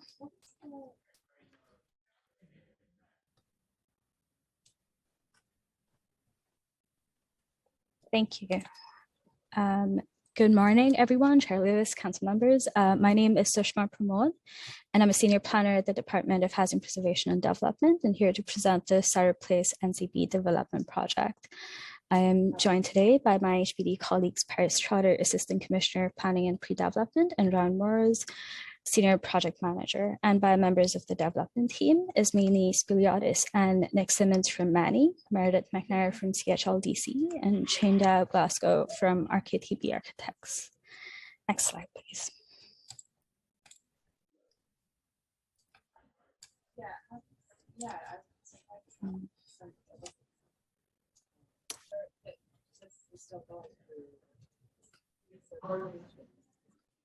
Sorry, I'm gonna wait for that to come back.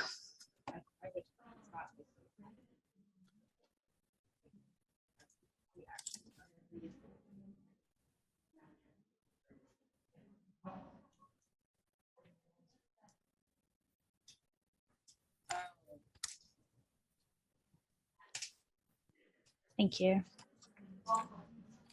We're very excited to present the Sarah Place ULURP application, which will facilitate the development of 4 new construction buildings with approximately 46 affordable rental units and approximately 1,783 square feet of commercial space at one of the buildings. All the units will be affordable to very low income and low income families and individuals and will be developed under HPD's Neighborhood Construction Program, or NCP. The ULURP application was certified on December 13th of last year and is seeking approvals for Urban Development Action Area Designation project approval and for the disposition of city-owned land. Next slide, please. The project is being developed as a joint venture between the Mutual Housing Association of New York, MANI, and Cypress Hills Local Development Corporation, or CHLDC, both of which have experience for nearly 4 decades now. CHLDC has been serving the neighborhoods of Cypress Hills and East New York as a community development organization and settlement house with a wide range of services. And MANI is similarly rooted in this neighborhood and has a long track record of affordable housing development and is a home buyer and foreclosure prevention counselor. Next slide, please. The proposed project consists of 4 development sites located at 492 Glenmore Avenue and 2358 Pitkin Avenue towards the north of this map within Council District 37, and 743 Blake Avenue and 943 Dumont Avenue toward the south of the map located within Council District 42. All the development sites are located within a few blocks of each other and are close to the Van Zecklen Avenue C station. Next slide, please.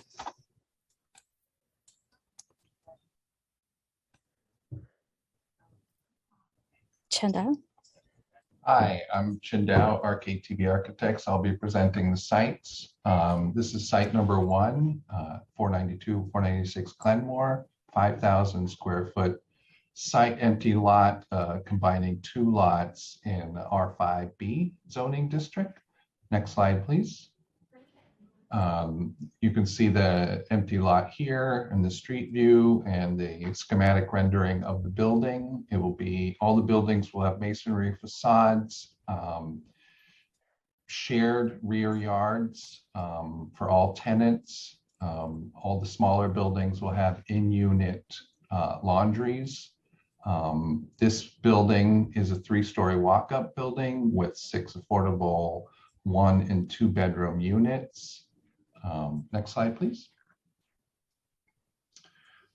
Here you can see the site plan on the left, which shows the setback of the building at the ground floor to afford privacy measures by planters, and then the same in the rear yard. And you can see the landscape rear yard with raised bed planters, some paving, and trees and landscaping. On the right, you can see the typical floor plans for the units. There are large open kitchen and living room units with large bedrooms. All of these units are at or exceed the HPD minimums and maximums for unit sizes. Next slide, please. This is the second site, a combination of 3 lots, totaling 5,378 square feet on Pitkin Avenue. This has a much higher zoning area at R7A with the C2-4 overlay. Next slide, please. Here you can see the empty site image in the left, and then on the right, you can see the schematic rendering of the building. It is an 8-story elevator building with 26 affordable 1- and 2-bedroom units. It has a ground floor retail space. This is a busy area of Pitkin Avenue, but most likely it will be 2 neighborhood retail tenants in the ground floor commercial space. It has a landscape rear yard accessible to all tenants with a rec room, bicycle parking and common laundry at the terrace on the roof with a shared outdoor terrace space. Next slide, please. Here you can see the site plan of the building with the setback at the 7th floor and the landscaped rear yard. Next slide, please. Here you can see the ground floor on the left-hand image with the rec space and then the retail space, elevator, stairs, and trash room. The right slide shows you typical floor plan with 2 one-bedroom and 2 two-bedroom units. Next slide, please. All right, here we have our third site, which is 943 Dumont Avenue, 5,400 square foot corner site in an R5 zoning district. So still relatively low zoning. Next slide, please. This is a schematic rendering of the building. On the right, it shows the masonry facade, slightly raised ground floor for privacy, setback along one of the avenues, and an open circulating central stair.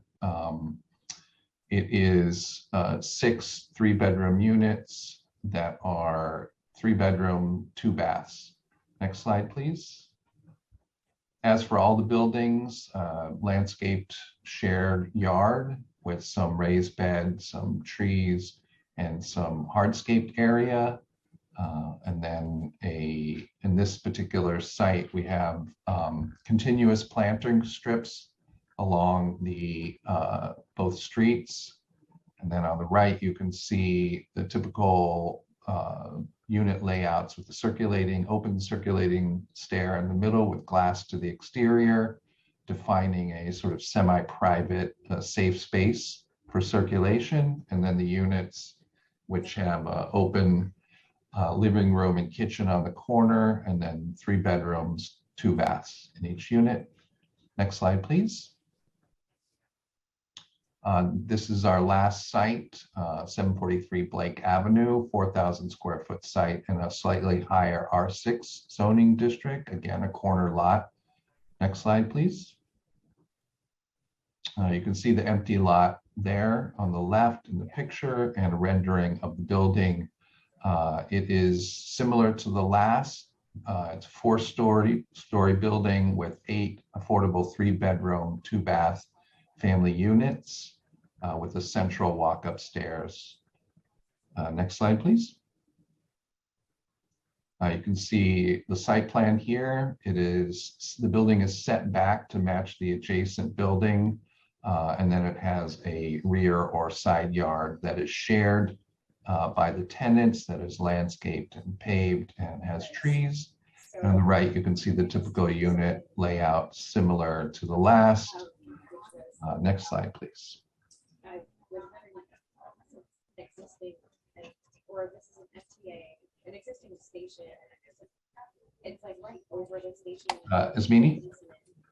Is there any floor area? I think Ismini's on mute again. Thank you. Thank you for unmuting me. Thank you, Chairwoman and council members and staff for allowing us to present. So I wanted to lay out for the council, as we have done with Councilman Barron and Councilwoman Nurse, the affordability that we are working to achieve through this project. And I would just really comment on it's been a struggle. It's really hard to get to the deep affordabilities that the neighborhood deserves and the council people are requesting, and that we are mission driven and would prefer also. I also want to mention that these income levels and the unit mixes are actually an earlier draft that did not change, that we were not able to change on the slide in the presentation prior to presenting, but we have presented a different mix to the council members whose district they're in, and I will go over it for the record. We just did not have the ability to do that prior to the hearing. The second thing is that in the course of the ULURP action over the last several months, as with every spring, the HUD area median incomes are issued sometime between late March and late April of each year. And so the 2022 AMIs recently were issued. And I believe when that happens, the city housing department requires us to underwrite to them. They are not reflected here. But for the record, they are very high. In fact, the AMIs increased for a family of four from 119,400 to 133,400.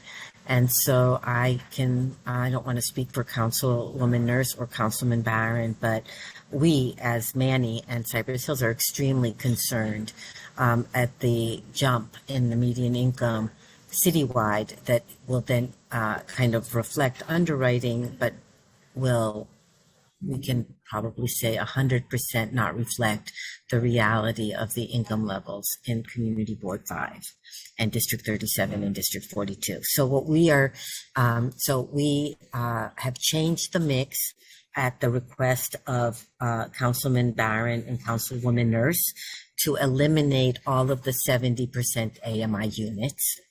So there will be no 70% AMI units. And we worked very hard to eliminate all of the 60% units at the request of Councilman Barron. We are unable to do that within the parameters of the current term sheets and the underwriting, but we were able to reduce the 60% units from 7 to 4. And Councilman Barron wanted no 60% units in his district. And so the 60% units are, in fact, in the two buildings that are in Councilwoman Nurse's district.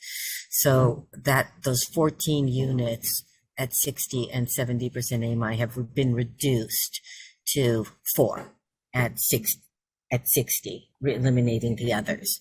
In order to do that and still be able to finance the program, we made some additional changes.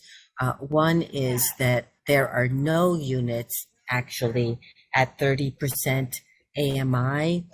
However, there are 8 project-based vouchers in the project. And what that means is that for the 8 project-based vouchers, people can be at a fixed income, they can be at $1, they can be, so the way we countered the removal of the 30% AMI units to accommodate the underwriting was by applying the project-based Section 8 vouchers, which are for extremely low income people, to this development.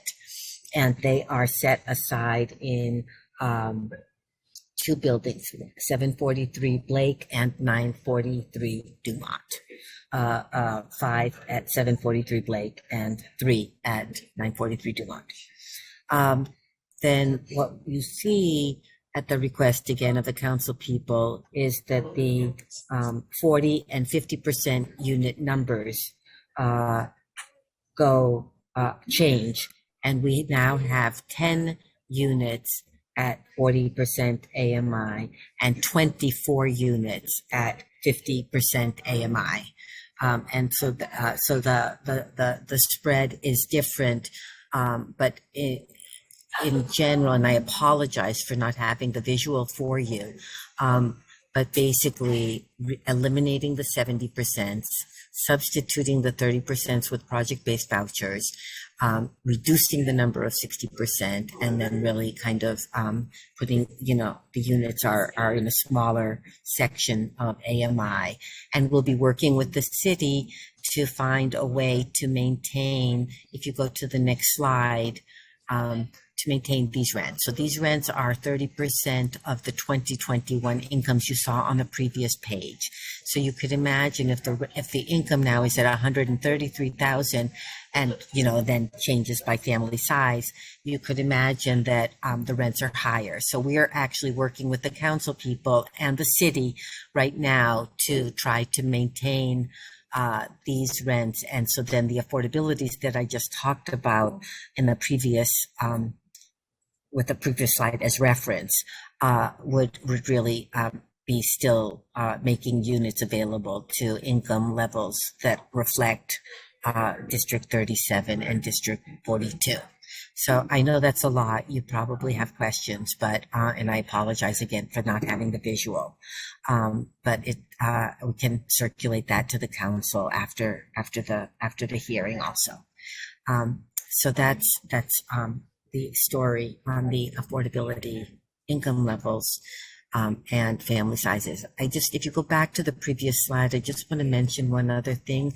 We're also really kind of intent on sizing the units to meet the needs of the families in residence in District 37 and 42.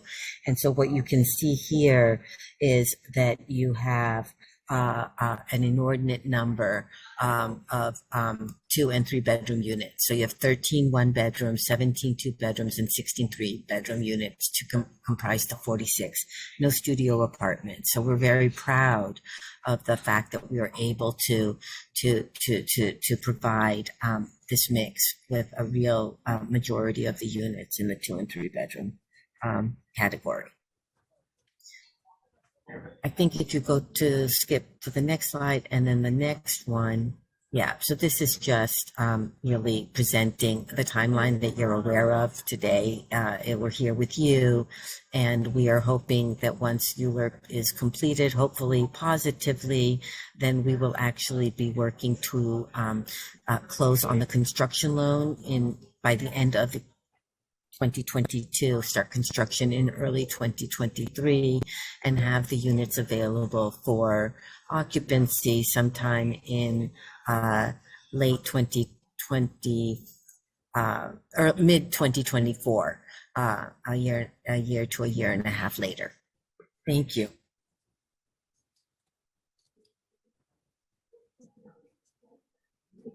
Thank you for your testimony. Council, are there any council members with questions? If there are any council members with questions, please raise your hand now. Use the raise hand button rather. I see no council member questions on this item. All right, I just have 2 quick questions for the panel. Thank you for being here. Thank you for your testimony. I wanted to know what kind of businesses are being considered for the retail space shared in your presentation. Great. I think, so I'll answer. I think Meredith's on mute. So we have not, so basically we have not decided, and we're working, both the borough president, the council folks, and of course ourselves are extremely interested in making sure that it's businesses that respond to the needs of the community and activate that block in a really positive way. And the rents will be affordable for the commercial spaces to allow for small businesses to be able to move in there and survive and thrive. So, but it has not been determined yet, given that it's kind of a few years out. The borough president made a recommendation for a daycare center in the retail space. Have you all considered that and had a conversation about that? Yes, we've absolutely had a conversation about it, and we're looking into it. The childcare, I'm not sure it'll work, given that it seems big, but it's not that big, and there's a lot of rules related to childcare, but we are absolutely looking at it. And there's a sister project to this at 3285 Fulton that the council had voted on last week. And that one is actually has affordable housing and childcare. Now, it's not really quite, childcare is so important, like location matters with childcare when you're dropping your kids off, right? So, you know, having something at 3285 doesn't necessarily work for, you know, for folks at Pitkin. But I think we're absolutely looking into it to see if we can, or to even consider an expansion. Cypress Hills has a phenomenal a home-based childcare center with huge amount of training and support for the providers, and so that could be something that we could actually place in the space. That would be a compromise between a place-based childcare center and expanding childcare services. Thank you so much. Being that there are no more council member questions, this panel is excused. I wanted to ask council if there were any members of the public wishing to testify. There are no members of the public signed up to testify for this item. Thank you. Seeing no other members of the public who wish to testify on LU 52, the Sutter Place NCP public hearing on this item is now closed. Thank you. Thank you so much. Appreciate you all. That concludes today's business. I want to remind everyone that if you have written testimony on today's items, you may submit it at landusetestimony@council.nyc.gov. Please indicate the LU number or the project name in the subject heading. I would like to thank all the applicants, members of the public, my colleagues, the subcommittee, council, land use staff, and Sergeant at Arms for participating in today's hearing. This meeting is now hereby